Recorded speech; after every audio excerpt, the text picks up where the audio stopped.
All right.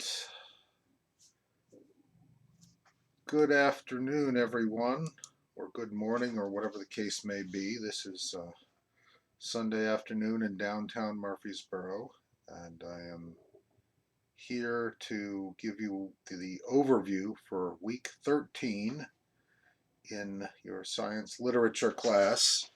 Um, this week we've got a couple of big ones, Darwin and Einstein, big names that everybody's heard of, regardless of whether or not you've read anything written by these two individuals. You know about them. Their legacy is still very much with us through today. Um, and so I just wanted to introduce them briefly.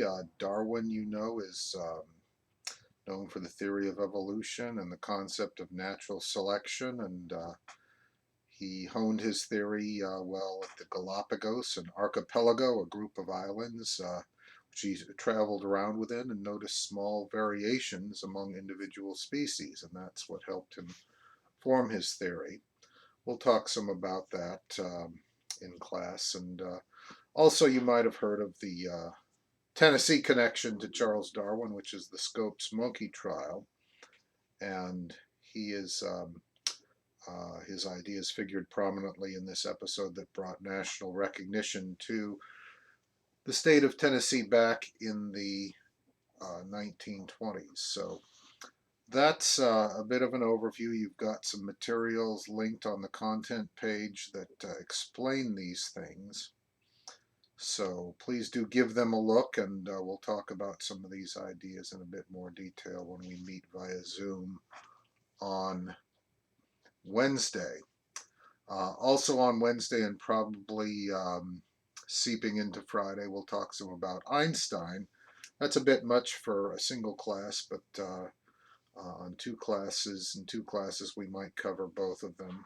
Einstein is, of course, the great uh, great figure responsible for our theories of relativity and our discipline of quantum mechanics. And so these are not easy things, but we will at least learn what we can about them as is appropriate within the time frame, and also talk some about other aspects of Einstein's career, what we know him as, why he's generally uh, considered very much a quotable figure, and how he lives on today, not as the person who did this extraordinary science, but also somebody who is used for affirmation purposes to help us feel good about ourselves. So, anyways, that's Einstein and Darwin.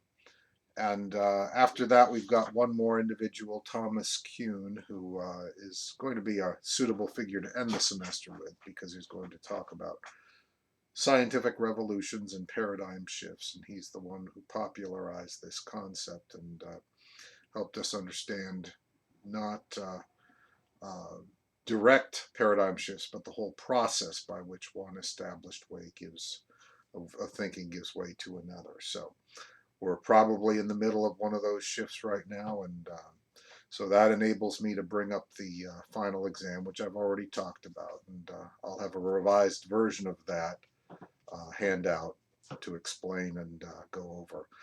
Again, I have made that pass fail, and the document that I offer you will explain how you can take advantage of that if you choose. Now, again, keep in mind you've got the option not to take the final exam, but classes will not be based on pass-fail grading this semester. So if you choose not to take it, if you choose to opt out,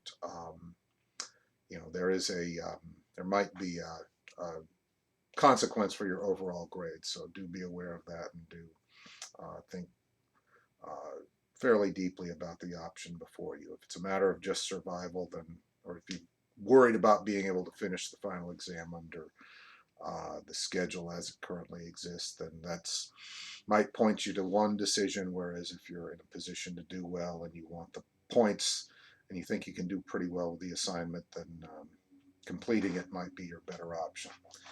anyhow, that's the week ahead. So I will talk more about those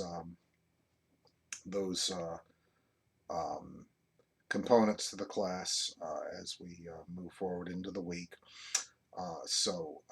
Hopefully everybody will be in a position to finish the semester well, and we'll cover the end of semester procedures as we move forward. So hope everybody has a good beginning to week 13. After this, we've got half a week, week 14, and then Thanksgiving. So we are getting there, and we will look forward to meeting a few more times before calling it a semester. All right, that's what I've got for right now. So take care, and I will see you in Zoom via Zoom on Wednesday.